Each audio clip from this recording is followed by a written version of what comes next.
Welcome to Obi-Wan Studios, and for today's LEGO Star Wars set review, I have the 75435 Battle of Felucia Separatist MTT. This set released on August 1st, 2025 for $160, which definitely feels a bit steep for this set. It comes with 976 pieces and 2 traditional minifigures and then 10 total droids. We have Aayla Secura, Commander Bly, a pilot battle droid, 6 B1 battle droids, and then 3 commando droids. And don't worry, you guys, we are going to get into the minifigs and certainly some shortcomings and not just the best care when it comes to the actual design of some of the figures in this set. But for the box art, I think it looks absolutely fantastic. That MTT looks so cool, so menacing on the front.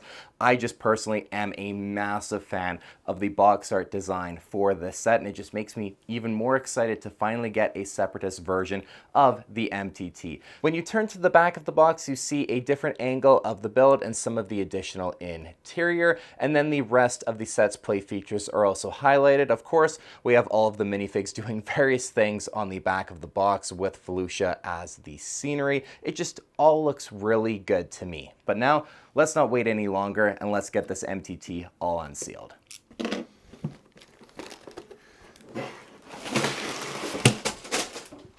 Unsealing the set, to my surprise, the instructions manual and the sticker sheet were in a paper bag, which just helped protect everything, so I very much appreciate LEGO doing that. Here's a look at the instructions manual, and then the sticker sheet, which was a bit smaller than I expected it to be, which is a positive, and then 8 total numbered bags for the set. I'm going to go now and build this MTT, and I will check back in and continue the review when it's all complete. Okay, I've got the MTT all complete. Let's put the troop deployment rack away for now and dive into the minifigs first, starting off with Aayla Secura. This version of Aayla Secura, overall, I really do like. The headpiece looks fantastic, and the printing that runs all the way down her leku just looks really sharp. The only knock against this minifig's design is just the color of her lips on both face prints. It's clearly pink in the Clone Wars, and for whatever reason, they changed the color compared to previous versions of her character in minifig form, and it's just less accurate. So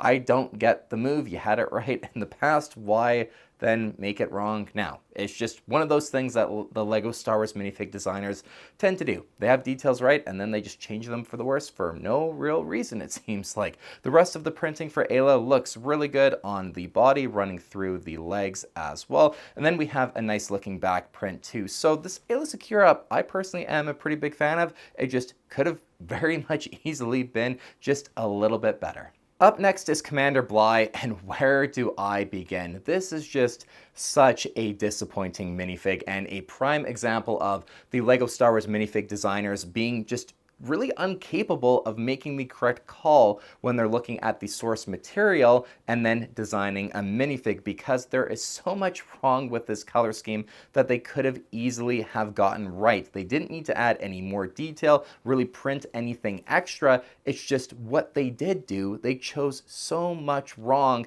It truly does baffle me. So Commander Bly, let's get into it. He starts off with the macro binoculars on the top for that accessory to the helmet, and that just looks really good. I am personally a big fan of that piece. The stripe on his helmet I do think looks good. Technically, there should be a gap between the visor of the Clone Trooper helmet and that black line above. The stripe shouldn't run just completely all the way through. That is a very minor detail, but because there's so much else that's majorly wrong with them, I'm just pointing out and nitpicking everything because it's just totally inexcusable. I'm going to point out everything that they failed on with Bly. But the biggest thing when it comes to his helmet is the cheek color. They went with gray, and it's just clearly yellow. How can you not look at his helmet and see that all of that is yellow, but then instead they just went with gray? They didn't need to print any extra detail. They just simply needed to use more of that yellow that they used on the rest of the helmet. I don't get it. How can you not look at Bly and then see that this is wrong and then approve and even suggest that this should be what he looks like? It's so baffling to me. And with the helmet off, here is a quick look at the Clone Trooper face underneath. It looks great, nothing wrong with that at all. And then that new pauldron piece underneath the head. It's fantastic. I am a really big fan of it. I don't think it's too large or too thick at all, and the printing looks really good, so credit where credit is due with the LEGO design team. This new piece, I think, is a great step forward in improving our clone troopers because I feel like they've really been going backwards in terms of quality, so this edition is really welcome in my opinion. But then we go back downhill again when it comes to the rest of Bly's printing. Now, the torso has a few things that are wrong with it, so I'm just going to throw up a photo of Commander Bly just to compare what he should look like compared to the reality. Now, the number of ammo pouches that he gets is 2 for the minifig, but it should be 3. That stripe that runs down his chest plating, that should be the darker kind of tannish color that you see on the helmet, but for some reason, they decided, hey, what the heck? Let's just make it yellow. Who cares, right? And then the printing for the belt, they added in a little bit of additional yellow printing, which is, better than nothing, but we can just stop halfway. Again, who cares? That really feels like the vibe of the design team, whoever worked on Bly.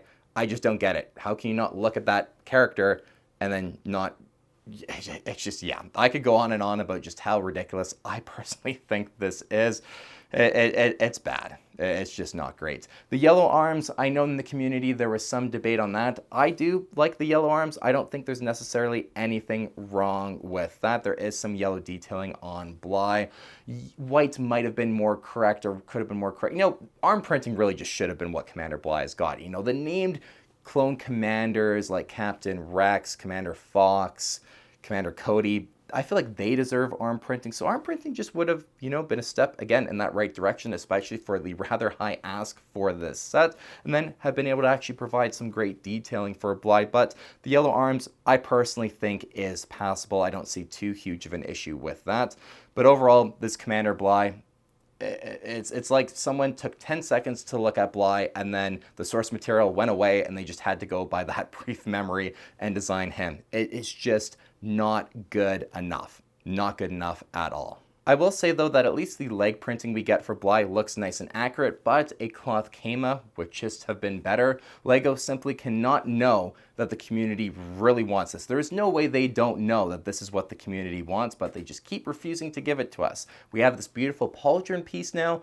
Why not just give the community something that they've been asking for as a show of good faith, because the designs of the minifigs just have not been up to standard a lot of the time, and it's really unfortunate to say. And when it comes to pointing out these issues with the minifigs, by the way, I try and even get some sort of understanding as to where the design team went wrong by looking at various pieces of source material, just to try and get, okay, well, why did they think that stripe down his chest is the lighter yellow color? And there is some source material examples where you could be confused with the lighting as to what it is. Phase 1, it was that lighter yellow color, but for Phase 2, which this is, it clearly was not. Like, there's a great shot of Bly from Revenge of the Sith even, where you clearly see it's like that. There's a shot from the Clone Wars where you clearly see what the correct color is, but I always try and at least get some sort of understanding as to maybe what they referenced to get it so wrong, but in an example like this, there's just no excuse. It's clearly the wrong color for this. Just one example's sake, just to give you guys some insight as to what I try and do just to get almost in their heads and their mindsets and into the reasonings. Anyways, Bly, pretty disappointing. So could have easily have been better.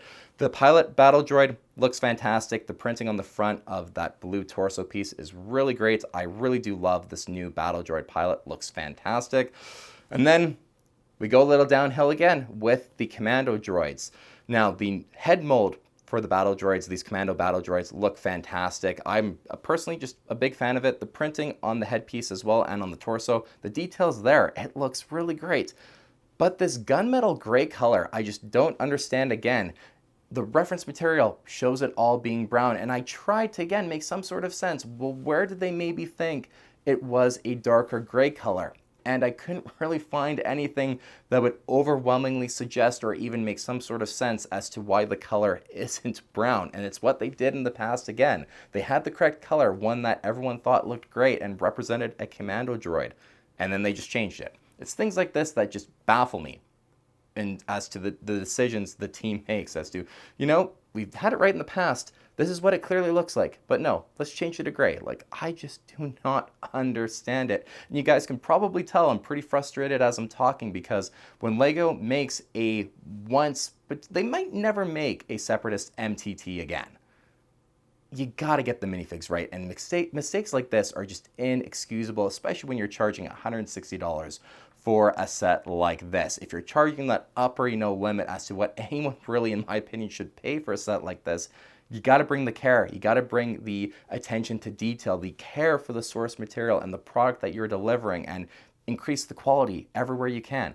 And the minifigs clearly just are in the complete opposite direction of that. So even just based on the minifigs alone, I do not believe you should pay $160 for this set, because the minifigs are just nowhere near good enough. Now, the last point about the minifigs, we have 6 B1 battle droids for this set, and I feel like that is the bottom limit as to what you would be expecting out of an MTT. I feel like LEGO just cannot go any lower from here. 6 is what we saw with the last MTT, and it's what we're getting again, and I think that is acceptable for the size of the MTT, but just no more. If we get any less in an MTT set, it's just, I just don't get how anyone could conceive that that would be great. So that's the minifigs, a total skip in my opinion. Let's move on to the builds. First up, we have our Stap build, and I think it looks fantastic, of course, in the Separatist color scheme to match the MTT. The design is really good. It's a slightly smaller Stap in terms of the actual laser cannons on the front of it, but I feel like that was just a design choice to make sure that it would fit in this MTT at the scale. At least it just kind of makes more sense to have less hanging off on the front of it. What would have been great, again, in a $160 set, maybe a sticker or two to go on the top and on the front kind of spine of the Stap, just for some more detailing. I think that would have been nice to have gotten. So to me, it just looks a little bit plain. And again, when we're shooting for the stars in terms of that retail price, you got to bring the quality and the extra details. So the Stap is fine, but it just could have been better. Okay, and now we can turn to the MTT build, and I'm so happy to do so, because this build just absolutely carries this set. If this build wasn't as good as it is, this set would have been a complete flop, a total absolute failure. But you can tell that whoever designed this MTT really put a lot of love and attention to detail into this build. Let's put aside the fact that it is the smallest MTT that we've ever gotten, and the community really as a whole seems to want things to get bigger and have some grander play scale sets, myself being included. But for a smaller MTT build, I think in general, they absolutely nailed this one's design. So there really at least is a pretty big redeeming factor to the set because of how good this MTT is. As just a massive fan of the Clone Wars, I still honestly can't believe that I'm staring at an official LEGO Star Wars version of the MTT in that Separatist colorway. The blue and gray looks so cool to me on this build, and in general, all of the angles of the bricks that help create the color scheme, the striping and the contrast between the blue and gray, I think they just did a really great job in trying to make the paint color scheme of this MTT look very accurate to what we see in the Clone Wars. The printed dish piece on front of the troop deployment rack looks fantastic. It is absolutely perfect, but sadly what isn't perfect is the quality of the stickers, and this is just something that LEGO, for whatever reason, just either doesn't care to get right or just can't get right with the color matching. Like the droid eyes on top of the MTT, while the detail looks great, the grays just clearly do not match. It's really not even close, and it's another baffling thing to me that LEGO just, I don't know. The Separatist logos on the side of the MTT suffer from the same fate. The actual detail, the logo from the Separatist looks really good, but that gray just doesn't match up very well. And near the front of the MTT above its laser cannons, there is kind of a blue stripe that goes across in this area where this gray plate is, and a part of me kind of wishes they added another sticker to do that stripe, but then the color matching would have been terrible again. So it's kind of like, okay, what would have been better? Getting that sticker detail for the striping, but then having a sticker that just wasn't color matched, or having the detail there? I don't know. That's where, unfortunately, almost like the compromise into getting the detail from the sticker, but then having the color matching being so bad. I just don't get it. I'd love to hear from LEGO as to why they can't get the color matching to be right, and for them to actually just honestly acknowledge the issue. I would really love for that to happen. But the rest of the detail, the striping along the sides, looks absolutely fantastic. Even just on the very kind of near the bottom part, we have these long plate pieces which just kind of help to get that lower stripe down there too. They could have easily have not added that in brick built form for that detail, but they did, and I just think it does look really great. The other thing when it comes to the exterior of the MTT is the paneling. They did a really awesome job in trying to make sure there were really no gaps in the build. There are some near the top. You have this longer section that covers up the entire back end of the MTT running down the middle. There are some gaps there, and I think it's reasonable. Maybe the way at the top here, they actually added in this little kind of half plate piece with just in the center. I feel like they could have just done that with the sloped plate across the entire back. That would have just eliminated at least one gap, so maybe something that LEGO could have done to make it just look a little bit better. But in general, the lack of gapping that you see here, everything looks very solid and put together, all one piece. Certainly the most, I think, refined MTT in terms of the lack of gapping and just how the angles and everything come together so seamlessly. So a very good job overall with that part of the design of the MTT. Now, the entire top section of the MTT with those primary sensor eyes can open up so that you can access the control room of the MTT. There is a great looking sticker on the front for a control panel which has these little triangle pieces which look to me like they'd be representing clone troopers or something like that. I don't know. I just really like how that sticker looks. And then there is storage for the blaster rifle that goes along with that battle droid pilot. Now, because the MTT is so downsized, the battle droid pilot has to go in prone, basically laying down for it all to reclose back up. So that is one downside of just having a smaller MTT, the lack of actual space in there, but at least with the panels being able to open up along the sides as well, you do have a lot of ease of access for the control room. And just below the control room, we have two stud shooters, one on each side of the build. They don't stand out too terribly to me, but they're not also incorporated into the build that well either. I think it's great for play, but I just wish they could have hidden them a little bit better like they did in the previous MTT, but I'm going to save that discussion for the comparison video that I'll be making right after I'm done doing this review on the channel. And in the front center of the MTT, where we have that beautifully printed hatch piece, of course, we have the troop deployment rack and system. The designers that came up with this system for this MTT absolutely knocked it out of the park. It is, dare I say, perfection in terms of how you actually deploy that troop deployment rack and all of our battle droids. On the top section, kind of on the spine of the MTT, we have just a little knob that you can turn, and then through some Technic elements, you can actually deploy the troop deployment rack just so effortlessly, so seamlessly, and it works so fantastically. So you just spin that piece, and then the entire troop deployment rack comes out, the hatches open up, and then the rack actually lowers as well at the very end of the entire movement, so that it's like the battle droids are deploying and being placed right on the ground. Because when you see it, the rack extends out and then opens up as well, and then the droids are nice and lowered so that they can leave the entire MTT and go into battle. So the fact that they were able to make it look and work as cool as it does for that function is really fantastic. I'll show you guys as well how you actually place the battle droids in the troop deployment rack. The way the instructions tell you is to tuck the head down first, then the torso, and then the little stud on the back of the battle droids just attaches to these panels on the troop deployment rack, and it works really good. However, space can be a little tight to actually access the ones that are the closest to the MTT. I find actually lifting up the deployment rack just a little bit, because it lowers, it does have that movement. If you just manually lift it up a little bit, you can access it a bit better, and perhaps that is why the twin laser cannons on the front of the MTT look just so small. That's the one kind of area that really stood out to me immediately when I saw the MTT as just looking a little funny. The cannons are just way longer in universe. These are definitely short and stubby, but maybe they just tried to condense this section a little bit more just to make accessing the troop deployment rack and placing the battle droids on and off of it a tiny bit easier. But for me personally, just manually lifting it up gives you a lot more access than just leaving it on the ground. And turning back to the cylinder that you twist to open and close the troop deployment rack for a quick moment, I was watching the Clone Wars Season 1 Episode 21 Liberty on Ryloth when you see Mace Windu and some of the clone troopers actually jump on the MTTs.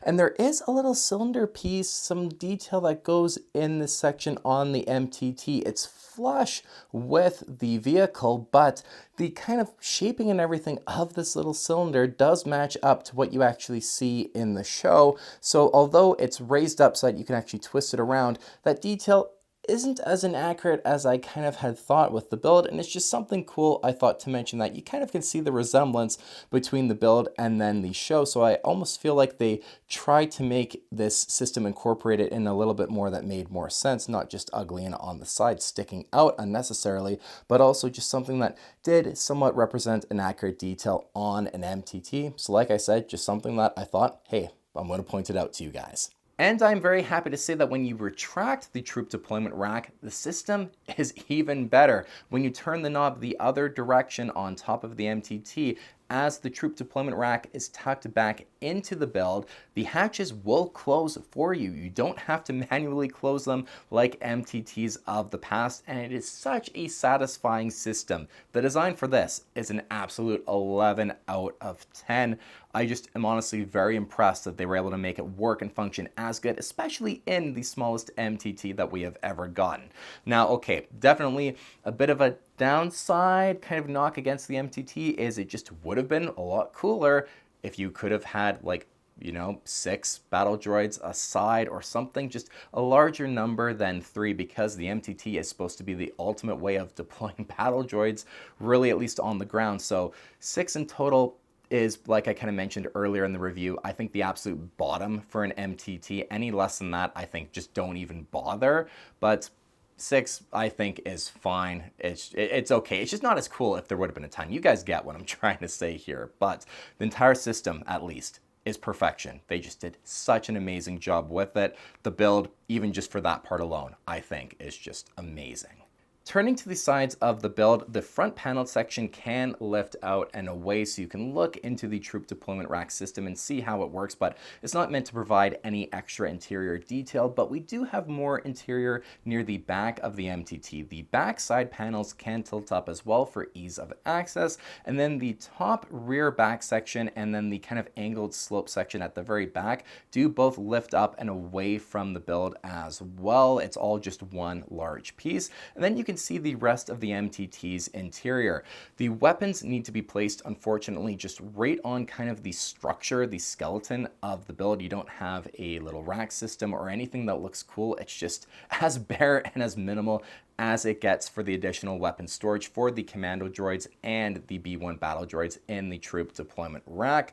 Otherwise, you do have some space in the middle to place like your commando battle droids if you want, and have some kind of play area there, but it's all removed when you want to store the Stap in the back of the build, because that takes up all of the space in the back section of the MTT. And it's great that the Stap does fit in there, but it just completely really kills any other interior that you do get with the build. So there is that give and take there. A bigger, cooler MTT just would have been able to provide, I think, a bit of both. Store a Stap and actually have some space for the battle droids as well to grab their weapons still, and just have a little bit more play with that interior section. But for what we get for the scale of this MTT, I think this area was just designed probably as good as we were ever going to get. And lastly, when it comes to our build, we have some wheels underneath it so that it can roll along a flat surface or even a carpet really easily. There are some skinnier wheels underneath the more front center of the build, and then some wider ones as well, which I think just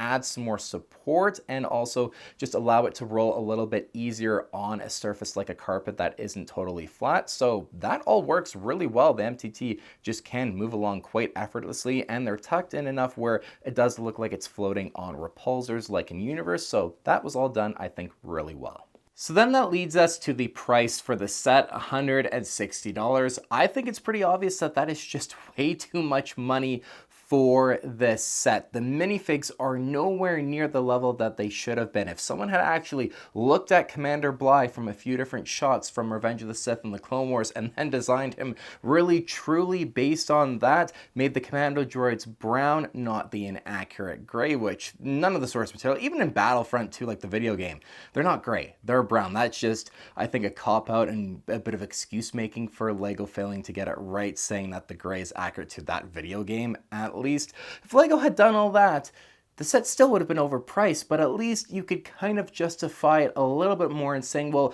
the minifigs are perfect. They put so much love and care and attention to detail in the source material. Like, the minifigs were done so well, because the build, I honestly really do love quite a lot. If I can just take that price out of my mind, take the poor minifigs out of my mind, I just am left with an MTT that at this specific scale, I truly do love a lot. The entire design of it was just executed very, very well. So for this set, $160, I definitely would not pay that if I didn't make LEGO Star Wars set reviews. I would wait till maybe $130 or less. Then that's at least, I think, reasonable for what we are getting, or a bit more fair. Anything less than 130, I'd like to get a couple of these ever, you know, in case I ever do like a mock or something. So I'm just probably going to pick up 2 more or 3 more on like absolute clearance, as low as I can find them, just in case I ever want to army build, because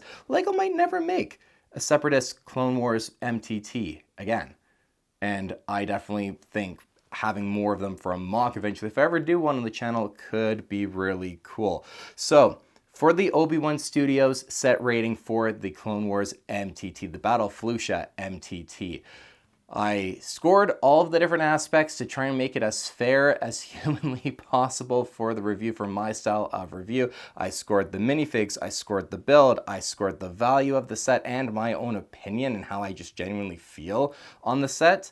And we are left with a set rating of 7.4, one of the lowest set ratings I've had on the channel in a very long time. Unfortunately, the build, like I've said, I really genuinely do love it a lot, but it's not enough to carry this set up to being a good set. This just isn't it. The build on its own for a more reasonable price point would be, I think, pretty phenomenal, but the way it stands, this set is definitely not worth picking up unless you get a really heavy discount on it. That is for sure. So thank you guys so much for watching this review. I am going to be making a comparison between this MTT and the last MTT we got from 2014. So stay tuned to my YouTube channel and subscribe if you guys want to see that comparison video when it comes out. Thank you all for watching my review on the 75435 Battle of Felucia Separatist MTT. Let me know what you guys think about this one in the comments down below, your thoughts on Commander Bly and the rest of the minifigs, and your thoughts as well on the build for an MTT of this size. Like I said, I genuinely really do love it a lot. So to whoever designed the build, a massive props to you, because I genuinely think you really did nail this. Bigger one would have been cooler, but at this size, I really do love it a lot. So hopefully you guys do love the build as much as I do. As always, my name is Justin. Thank you guys again so much for watching, and I will see you on the next LEGO Star Wars set review on Obi-Wan Studios.